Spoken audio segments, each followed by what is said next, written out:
Welcome back mga kaaldap. Ito na naman po ang inyong lingkod, si Mr. Destiny, at magbibigay po tayo ng pinakamainit na update po ngayon sa social media mga kaaldap. Ito yung nakakatuwa. Di po ba? Kasi kahapon po, di po ba ito yung pinost natin? Wala rin pong pinagbago. Same din po ngayon, di po ba? Para lang po malinlang nila ang mga ilang fans. Ganito po yung ginagawa nila. Siyempre yung iba, makukuha yung simpatya. Siyempre yung iba mapapaisip, mukhang latest naman po yan ah. Hindi po, ito yung patunay ko na ginawa po nila to para hindi masyado, kumbaga alam nyo na, yung tipong may kubli. Kasi kung ganito po at ipinakita rin po yung post na yan, masasabi nyong isang araw lang. Ang nakalagay kasi to day 2 eh. Ibig sabihin yung day 1 kahapon. Tapos ngayon day 2, di po ba? Pero gaya ng sinabi ko mga kaaldab, hindi po yan makakaligtas dito sa channel ni Mr. Destiny. Kaya nga po tayo nag-iimbestiga eh. Kaya nga po tayo nagbibigay ng mga update, lalo na nga po pagdating sa social media. Sa mga nagsasabi ng fake news ako, okay lang po yan. Ang importante lang naman po kasi kung ano lang po yung latest, kung ano lang po yung trending, dun lang po tayo. Huwag po kayong magpapa-apekto, mamaniniwala, di po ba, sa mga sinasabi at mga pinapakalat po nila. Ang importante lang naman po, maging updated ka kung ano yung latest, kung ano yung trending, dun lang po tayo. Hindi po ba? Sabi ko nga po sa inyo, relax lang. Kung ano lang po yung latest, kung ano lang po yung trending, dun lang po tayo. Gaya nga po na sinasabi ko, maraming nanlilin lang, maraming nagsasabi na hindi naman magkasama si Mengay at si Alden Richards. Si Mengay lang po si Alden lang po ang nagse-celebrate ng birthday ngayon ni Mami Rio. Wala naman pong problema. Hindi po ba? Gaya nga po ng sinabi ko sa inyo, wala naman pong problema. Kung ano po yung paniniwala nila, sinasabi nilang hindi po magkasama si Maine at si Alden, wala naman po yun. Okay lang naman. Alam ko naman na walang kumbaga maglalakas loob na kumbaga kampihan tayo ng mga ibang sa social media. Tanging Aldab lang naman po ang kakampi ko eh. Totoo naman po. Pagdating po sa iba, never ko pong iniisip na kakampihan ako ng mga taong kumbaga nagdadalawang isip. Never po na magsasabi sa akin na tama ka Mr. Destiny. Kasi kung mga mamis lang po, mga titas, alam ko na po yun at kilalang kilala ko na po kayo sa mga comment pa lang po ninyo. Hindi man po kayo nire-replyan. Hindi ko man po kayo nasasagot pero kilala ko na po. Di po ba? Sabi ko nga po sa inyo, kampante lang po kayo. Di po ba? Remind ko lang po sa mga bumibisita po, sa mga galit na galit sa sinasabi ko, sa mga nagsasabing magkasama si Congressman at si Mengay. Okay lang naman po yun. Pero wala rin naman silang ebidensya. Ano nga po ba yung pinagkaiba namin sa mga pinagkaiba po nila? Ano nga po ba yung pagkakaparehas ng mga sinasabi nila sa sinasabi ko? Simple lang po, di po ba? Alam naman po natin na lamang ang Armin at Main Fanatics pagdating po sa social media. Alam naman po natin na kumbaga kasal na kuno sila Mengay at si Congressman Arjo. Yun po yung lagi nilang pinandinin. Sinasabi, yun po yung paulit-ulit nila. Samantalang tayo lang naman po, di po ba nagkakaintindihan? Tayo lang naman po yung nagkakaunawaan. Tayo lang naman po ang masasabing nagkakausap-usap pagdating po sa social media. Pero may mga bagay-bagay po na mas updated tayo, mas pinaniniwalaan tayo ng mga ilang netizen. Bakit? Kasi tayo, kahit hindi tayo magsabi, alam po nila, di po ba? Alam po nila na bakit ganon si Mengay hindi man lang nag-update, wala man lang ganap, hindi man lang sinusundo, o wala man lang masasabing may relasyon. Gaya nga po ng ginagawa ni Rambo, di po ba magbibideo, dalawa sila ni Maha. Re-remind ko lang pasensya na po kayo kung paulit-ulit. Pero kailangan ko po itong paliwanag, kailangan ko po itong sabihin. Lalo na po sa mga taong nagsasabi ng ganito ganyan. Kasi kung titignan nyo, ito po daw ay day 2. At ito naman po yung day 1. Ano nga po ba yung pagkakaiba? Ang pagkakaiba lang po, nilagay na si Mengay sa ganyan. Tapos dito na po. Di po ba?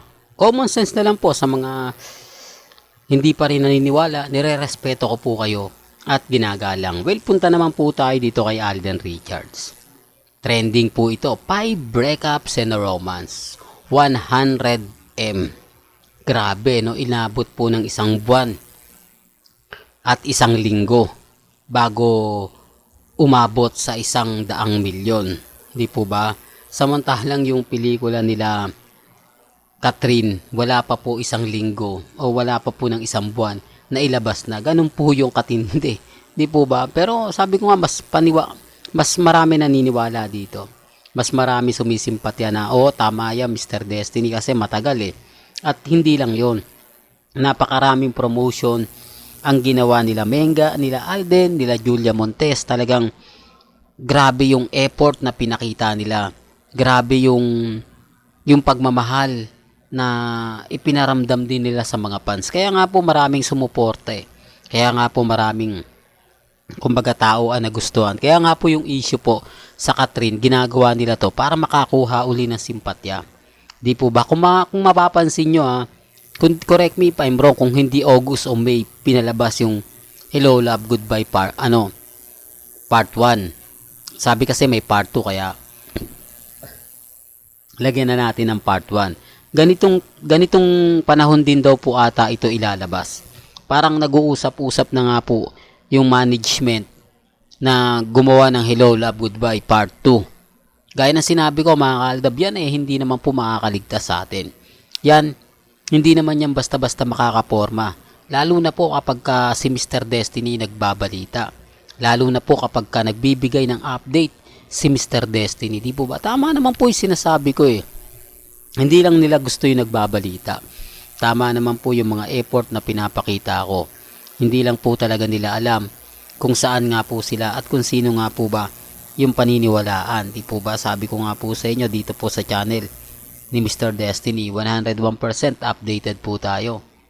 Ano man po yung mga nababasa ninyo, nakikita ninyo, napapanood, relax lang.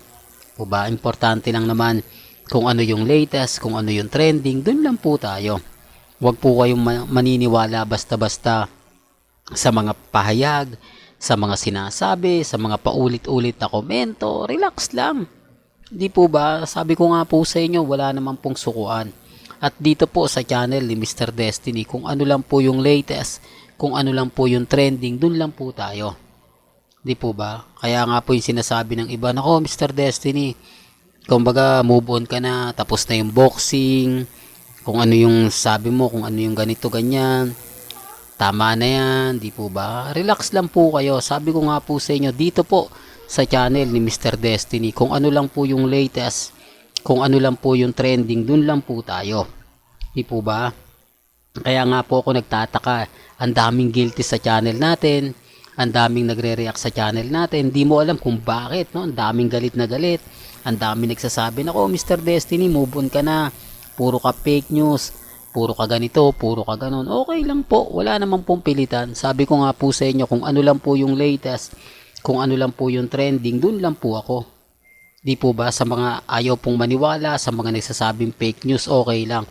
Pero dito unahan ko na po sila, di po ba? Real talk. Pagka trending ang 5 breakups, siyempre Alden at Julia Montes yan. Kapag maingay yung issue kay Catherine at kay Alden, talagang pinupush nila. Totoo naman po ngayon lang naman naglabasan yung mga issue kay Catherine at kay Alden. Ngayon lang naman po naglabasan yung mga picture na ganyan.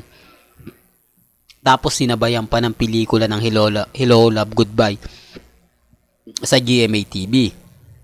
Di po ba? Doon pa lang may mali na sa tingin nyo. Talagang umaayon sila. Kaya nga po pag sinasabing, nako hindi, ganito ganyan.